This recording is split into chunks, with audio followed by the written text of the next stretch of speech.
Hello friends, कैसे हैं आप सब। मेरा नाम है सृष्टि गुप्ता और मैं स्वागत करती हूँ आपका अपने चैनल शिक्षा मंत्र में।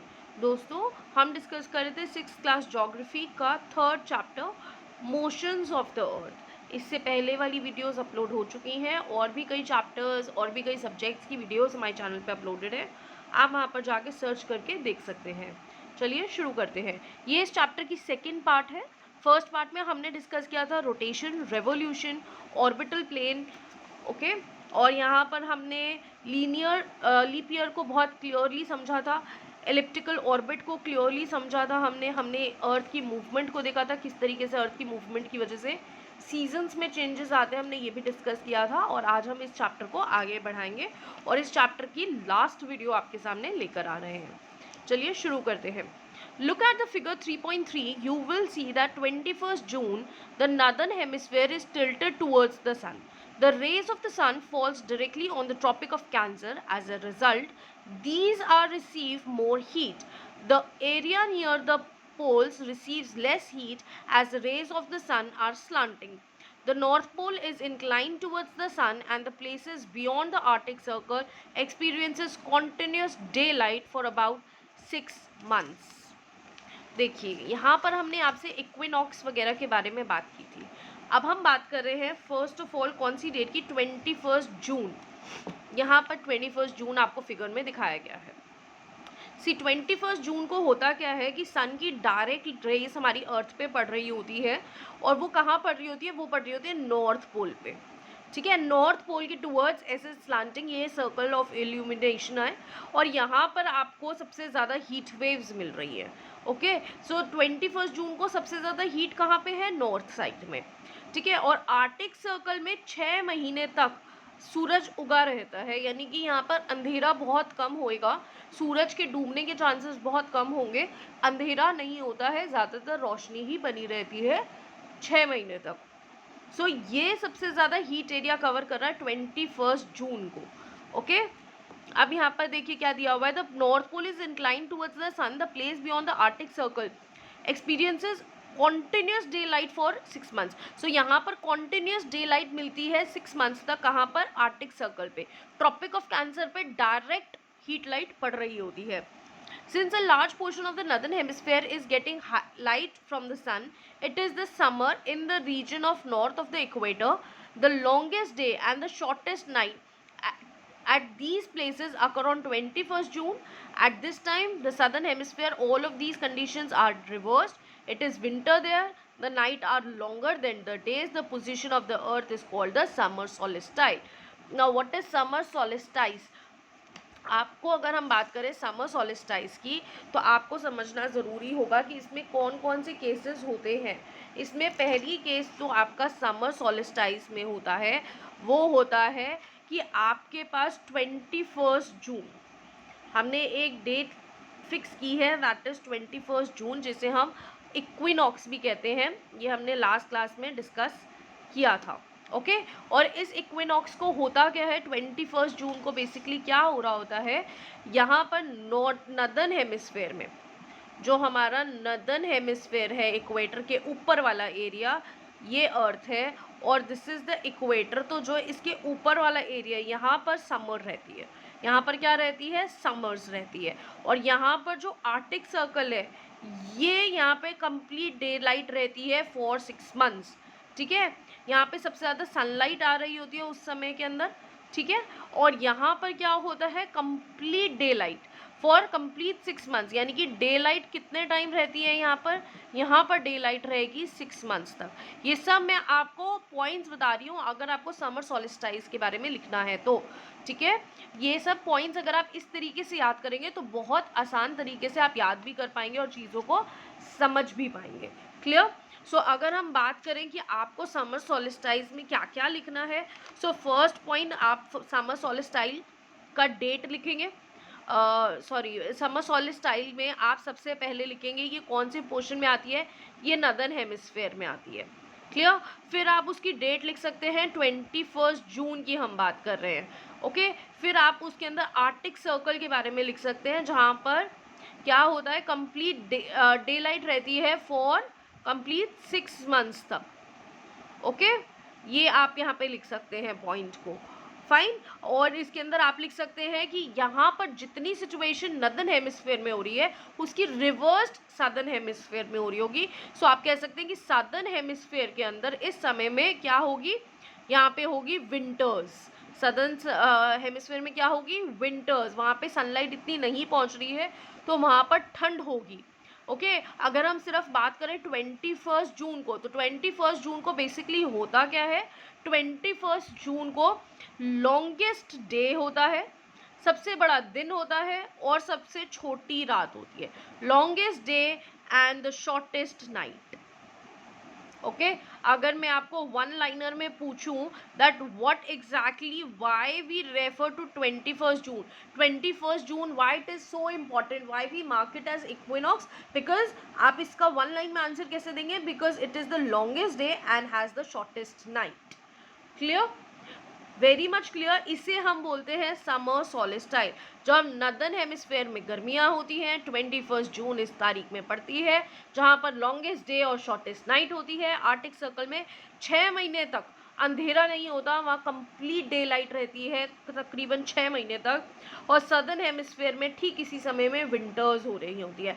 इसी से ये जो मैंने आपको बताया ना, समर सदर्न हेमिस्फेयर के अंदर विंटर्स हो रही होती हैं, ये एक टाइम पीरियड होता है जो इसके ठीक विपरीत चल रहा होता है, नॉर्दर्न हेमिस्फेयर के ठीक उल्टा चल रहा होता है। ठीक है, अब इसी के उल्टे हम बात किसकी करेंगे, समर हो गया, अब हम बात करेंगे विंटर सोलिस्टाइल्स की।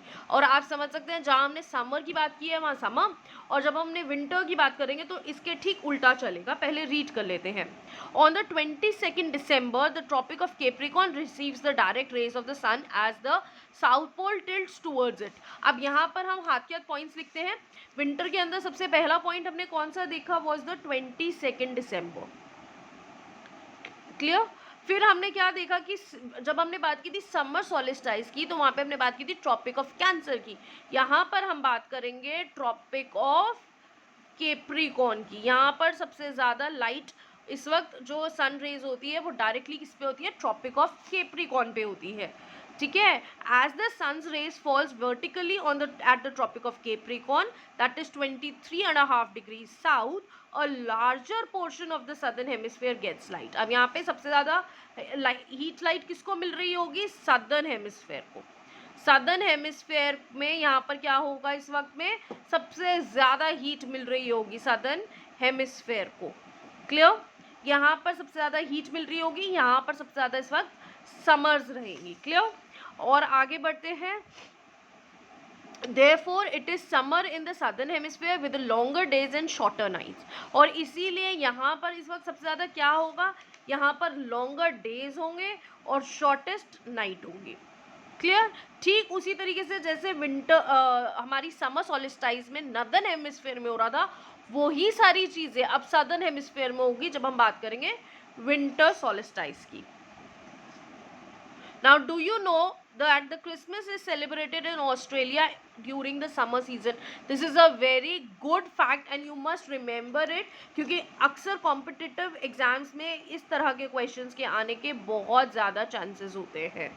ओके और आप देख सकते हैं ये एग्जाम 6th स्टैंडर्ड की बुक में से मैं आपको बता रही हूँ, ये क्वेश्चन आपके कॉम्पिटिटिव एग्जाम्स में आता है। और फिर हम सोचते हैं ये तो सिलेबस में था नहीं, लेकिन अगर हम ढंग से पढ़े तो ये हमारी एनसीईआरटी 6th स्टैंडर्ड की एनसीईआरटी में ये क्वेश्चन अवेलेबल है कि ऑस्ट्रेलिया इज़ अ कंट्री जहाँ पर विंटर सीजन में समर सीजन के अंदर क्रिसमस को सेलिब्रेट किया जाता है। समर सीजन क्यों, क्योंकि उस टाइम में विंटर सोलिस्टाइज चल रहा होता है, यानी कि नॉर्दर्न हेमिस्फेयर में तो विंटर होगी लेकिन सदर्न हेमिस्फेयर में समर्स चल रही होगी। We are talking at around the date of 22 December, जहाँ पे ट्रॉपिक ऑफ कैप्रिकॉर्न पे डायरेक्ट हीट पड़ रही होगी और सदर्न हेमिस्फेयर में सबसे ज़्यादा हीट रेज होगी, जिसकी वजह से लॉन्गेस्ट डेज होंगे एंड शॉर्टेस्ट नाइट्स होंगी।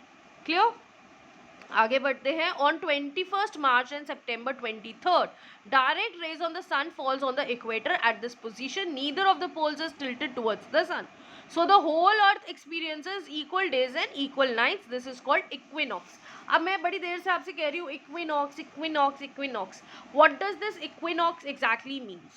equinox means कि जब हमारा डेट, दो डेट्स की हमने बात की है, first is 21st March. First is 21st March and second is 23rd September. हम इन दो डेट्स की बात कर रहे हैं. ओके हम किन दो डेट्स की बात कर रहे हैं? हम इन दो डेट्स की बात कर रहे हैं जहां पर हमने बात की आपसे 21st मार्च एंड 23rd सितंबर. अब इस तारीख को अगर आप अपने डायग्राम में, ये आपका डायग्राम में दिखाती हूँ, अगर आप अपने डायग्राम में देखेंगे तो दोनों ही तरफ से आपको क्या देखने को मिलेगा? आपको मिलेगा कि कोई सा भी पोल जो है वो टुवर्ड्स सन टिल्टेड नहीं है. सब टिल्टेड है लेकिन टुवर्ड्स सन कोई भी नहीं है. नॉर्थ पोल यहाँ पे नहीं है, साउथ पोल यहाँ पर नहीं है. क्लियर? तो इस टाइम पीरियड में क्या होता है ना, अर्थ पे कहीं भी आप चले जाए बराबर डे और बराबर नाइट होगा. हम टाइम की बात नहीं कर रहे हैं, टाइम सबका अलग चलेगा. जो हमने पहले डिस्कस किया था पिछले चैप्टर में, टाइम सबका उसके अकॉर्डिंग चलेगा, लॉन्गिट्यूड्स एंड लैटिट्यूड्स के अकॉर्डिंगली. लेकिन यहाँ पर आपको क्या देखने को मिलेगा कि डे एंड नाइट का जो डिफ्रेंसिएशन आता है, जो हमारी हम बात कर रहे थे लाइन सर्कल ऑफ इल्यूमिनेशन, जो हमने यहाँ पे बात की थी सर्कल ऑफ इल्यूमिनेशन की, ये सब में बराबर आएगी. ठीक है, सबकी यहाँ पर equal days and equal nights. ठीक है, equal days and equal nights होगी सबके पास. किसी के पास भी डे बड़े और नाइट छोटी ऐसा कुछ भी नहीं होने वाला है. सबके पास सेम इक्वालिटी रहेगी इस टाइम पीरियड में. इसीलिए हमने इसको क्या नाम दिया है? इक्विनॉक्स. क्योंकि कोई भी पोल टुवर्ड्स टिल्टेड नहीं है towards the sun. Okay, so that is why it is called as an equinox. On 23rd September, it is autumn season in northern hemisphere and spring in southern hemisphere, and opposite in its case in 21st March. तो opposite देखिए, north pole और south pole शुरू से ही opposite चल रहा है. ये हमने आपको बता दिया. क्लियर? ये हम आपको बता चुके हैं. अब हम बात करते हैं नॉर्थ की और साउथ की. देखिए, जब हम बात कर रहे हैं 23rd September, यहाँ पर मैं लिखती हूँ 23rd सितंबर की हम बात कर रहे हैं. ठीक है, 23rd सितंबर को क्या होगा? नॉर्थ पोल के अंदर जब हम बात करें नॉर्दर्न हेमिस्फेयर की, तो यहाँ पर क्या चल रहा होगा? यहाँ पे ऑटम सीजन होगा. तो उसका ठीक उल्टा यहाँ पे क्या होगा? स्प्रिंग सीजन होगा. जब हम आगे बढ़े, हम पहुँचे 21st मार्च पे.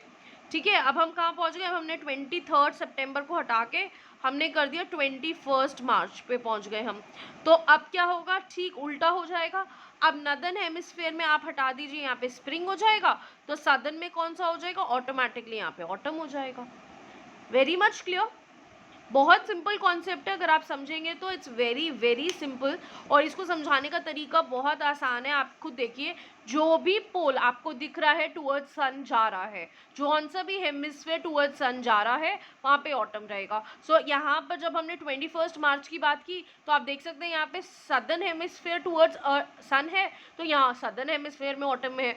यहाँ पर 23rd सितंबर में नदर्न हेमिस्फेयर जो है वो टुवर्ड्स सन है, तो नदर्न हेमिस्फेयर में ऑटम हो गया. और जहाँ पर ऑटम है उसके ठीक ऑपोजिट साइड में क्या हो जाएगा? स्प्रिंग सीजन हो जाएगा. It is very very very clear and very understanding thing. आप समझेंगे तो बड़े आसानी से आपको समझ में आ जाएगा. ओके, आगे बढ़ते हैं. लास्ट में क्या दिया हुआ है?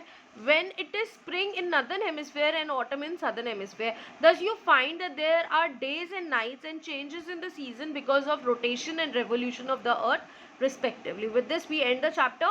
लास्ट में आपको बड़ा ही क्लियर कॉन्सेप्ट दिया हुआ है जो हमने स्टार्टिंग से डिस्कस किया था, जिसको समझना बहुत बहुत आसान है.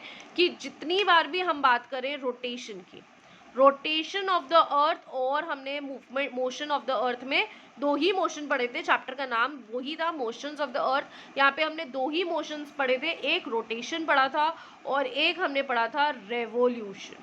ओके, अब रोटेशन की जब हम बात करेंगे तो rotation is simple which concerns with the day and night.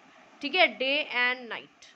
Okay, यानी कि हम सिंपल बात कर रहे हैं सिर्फ डे और नाइट की. ओके, यहाँ पर हमारा क्या बनता था? यहाँ पर हमारा बनता था circle of illumination. Clear? Rotation की. अब बात करेंगे हम रेवोल्यूशन की. रेवोल्यूशन से मैंने आपको बताया क्या बनता है? हमारे सीजन्स. ओके, सो ये आपने हमेशा याद रखना है। हमारी अर्थ सिर्फ दो ही मोशंस करती है, one is the rotation and second is the revolution. With rotation हमारा डे एंड नाइट डिसाइड होता है, विद रेवोल्यूशन हमारे सीजन्स चेंज होते हैं। Clear? It is very very simple to understand and easy to learn. अगर आप समझ के करेंगे तो आई एम वेरी श्योर आपके किसी भी बच्चे को रटने की ज़रूरत नहीं है। And this is what I prefer कि आप कभी भी अपने बच्चों को जब भी ये चैप्टर पढ़ा रहे हो, या कोई बच्चा अगर मेरी वीडियो देख रहा है, आपको कुछ भी नहीं रटना है। आपने सिर्फ और सिर्फ कीवर्ड्स को याद रखना है, कीवर्ड्स को समझना है, और उसके बाद आप आंसर्स बहुत बेहतरीन तरीके से लिख सकते हैं, जिससे आपको अच्छे मार्क्स भी मिलेंगे and at the same time आपका कॉन्सेप्ट भी क्लियर होगा। आई होप आपको हमारी ये वीडियो पसंद आई हो। प्लीज़ हमारे चैनल को शेयर करें, हमारे चैनल को सब्सक्राइब करें और हमारी वीडियोस को लाइक करें। Thank you.